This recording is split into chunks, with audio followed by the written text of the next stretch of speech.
حضرت ابراہیم علیہ السلام کی عادت تھی کہ بغیر مہمان کے کھانا نہیں کھاتے۔ ایک دن کھانا کھانے بیٹھے تو مہمان کو ساتھ بٹھایا تو کہا اللہ کے نام سے شروع کرو، تو وہ کہنے لگا میں تو اللہ کو نہیں مانتا۔ کہا تیرا میرا رشتہ ہی بھلا کیا ہے، نہ تو میرا رشتہ دار نہ کوئی کاروباری سانچ، تجھے اللہ کے نام پہ بلایا ہے اور کھانا تیرے سامنے رکھا ہے، اور اگر تجھے میرے رب کا نام ہی گوارا نہیں ہے تو پھر تیرا میرا کیا تعلق باقی رہتا۔ اس نے کہا کہ میں چند ٹکڑوں کے لیے، چند لقموں کے لیے اپنے بتوں کا نام نہیں چھوڑوں گا، تیری مرضی ہے مجھے نہیں کھانا دینا تو نہ دو، میں اپنے بتوں سے بے وفائی نہیں کر سکتا۔ حضرت ابراہیم نے کہا اگر تو اپنے بتوں کے ساتھ اتنا وفادار ہے تو ٹھیک ہے، پھر میرے رب کا نام نہیں لے گا تو پھر میرے ساتھ پاس بھی تیرے لیے کچھ نہیں۔ اٹھ کے چلا گیا۔ وہ چلا گیا تو جبریل امین حاضر ہو گیا۔ اے ابراہیم، رب سلام دیتا ہے اور فرماتا ہے تو نے میرا ایک بندہ ناراض کر دیا۔ مالک تیرا بندہ تھا جو تیرا نام لینا بھی گوارا نہیں کرتا تھا۔ کہا اے ابراہیم اس کی عمر کتنی ہوگی؟ مالک کوئی 80 کے قریب ہوگی۔ کہا 80 سال ہو گیا نا میں اس کو رزق دے رہا ہوں، تم ایک دن نہیں دے سکے۔ اب ابراہیم علیہ السلام اس کو ڈھونڈنے نکلے ہیں، وہ دور جا چکا تھا۔ اس کو آواز دی میاں آ جاؤ کھانا ٹھنڈا ہو رہا ہے۔ اس نے کہا میں تیرے رب کا نام نہیں لوں گا۔ کہا نہ لینا آ جاؤ۔ کہا پہلے تو بڑے سخت تھے، اب اتنی نرمی کہاں سے آ گئی؟ کہا رب کا ہی پیغام آیا ہے کہ 80 سال ہو گئے میں بھی تو اسے کھلا رہا ہوں۔ تو کہا اچھا تیرا رب اتنا مہربان ہے تو میں کھانا بعد میں کھاؤں گا، پہلے مجھے اپنے رب کا نوکر بنا دے۔ تو کوئی مانے اسے بھی عطا کرتا ہے، کوئی نہیں مانتا ہے تو رب اسے بھی عطا کرتا ہے، اس کی شان ہے تو پھر اس کی تسبیح کیوں نہ بولی جائے، اس کی پاکی کیوں نہ بولی جائے۔ بچہ جب اس دنیا پہ پیدا ہوتا ہے، آتا ہے اس دنیا کے اوپر، تو وہ ہر شے آ کے سیکھتا ہے۔ اس نے بولنا کیا کیسے ہے، اس نے چلنا کیسے ہے، اس نے پکڑنا کیسے ہے، لوگوں کو پہچانتا ہے، آہستہ آہستہ اس کو معرفت ملتی ہے۔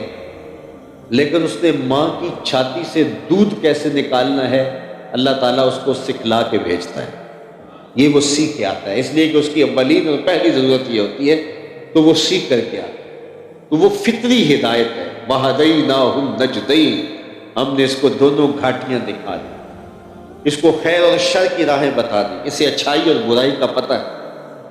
حضور علیہ السلام تشریف فرماتے، ایک صحابی آئے تو پیچھے بیٹھ گئے، وابسہ نام تھا ان کا۔ حضور نے فرمایا وابسہ دور بیٹھ گئے ہو، نیڑے آؤ، تو وہ اٹھے تو قریب آ گئے۔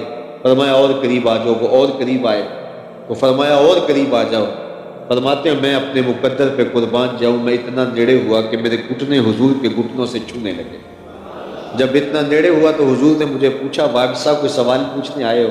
میں نے کہا جی حضور میں سوال پوچھنے آیا ہوں۔ کہا جو پوچھو گے تم پوچھو گے یا میں بتاؤں کیا پوچھنے آئے؟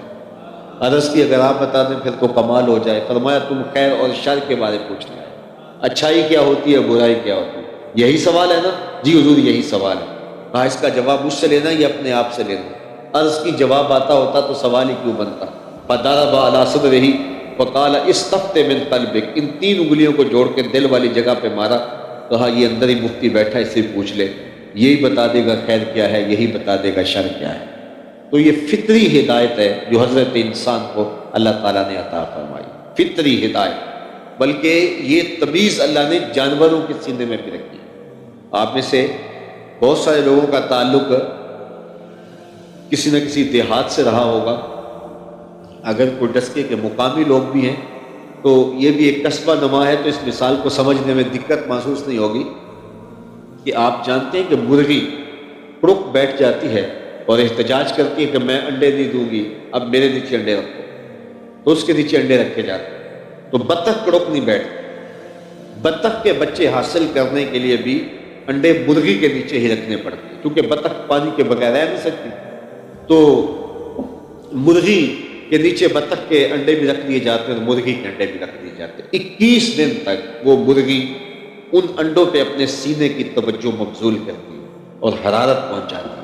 21 دنوں کے بعد ان مردہ انڈوں کے اندر زندگی پیدا ہو جاتی ہے، اللہ تعالیٰ آثار حیات پیدا کر دیتا ہے۔ یہاں میں ایک جملہ کہا کرتا ہوں کہ اگر مردہ انڈوں پہ مرغی توجہ دے تو وہاں زندگی کے آثار نمودار ہو جاتے ہیں، اور اگر شیخ کامل اپنے مرید کے بیضۂ دل پہ توجہ دے تو وہاں آثار حیات کیوں نمودار نہیں ہو سکتے؟ 21 دنوں کے بعد انڈے پھٹے ٹوٹے، نتیجہ بالکل فطرت کے مطابق تھا۔ بطخ کے انڈوں سے بطخ کے بچے نکلے اور مرغی کے انڈوں سے مرغی کے بچے نکلے۔ بطخ کے بچوں نے اپنی ماں دیکھی نہیں، جو سمجھنا سیکھنا ہے وہ مرغی سے سیکھنا ہے۔ تو 4 دن تو گھر والوں نے بچوں کو گھر سے باہر نہیں جانے دیا، لیکن جب سمجھے کہ کوئی پر پرزے نکل آئے ہیں، قوت مدافعت پیدا ہو گئی ہے، کوئی کبا اچکنے لگے گا تو مزاحمت کر لیں گے، انہوں نے بچوں کو مرغی سمیت گھر سے باہر نکال دیا۔ کھلا میدان آیا، آگے چھپڑ آ گیا، جوہر آ گیا۔ تو جب پانی کا سیلاب آیا تو بطخ کے بچوں نے نہ آؤ دیکھا نہ تاؤ، چھلانگ لگائی اور پانی میں تیرنے لگے۔ مرغی کے بچے اپنے ہمجولیوں کو پانی میں چھلانگیں لگاتا ہوا دیکھنے کے باوجود آگے بڑھنے کی ہمت نہیں کرتے۔ بطخ کے بچوں نے اپنی ماں دیکھی نہیں، مرغی کے بچوں نے ان کو یہ بتایا نہیں، نہ مرغی نے بتایا ہے۔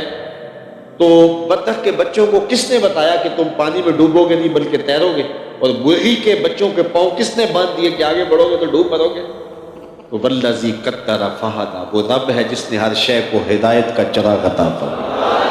وہ فطری اور جبلی ہدایت ہے جو اللہ تعالیٰ نے عطا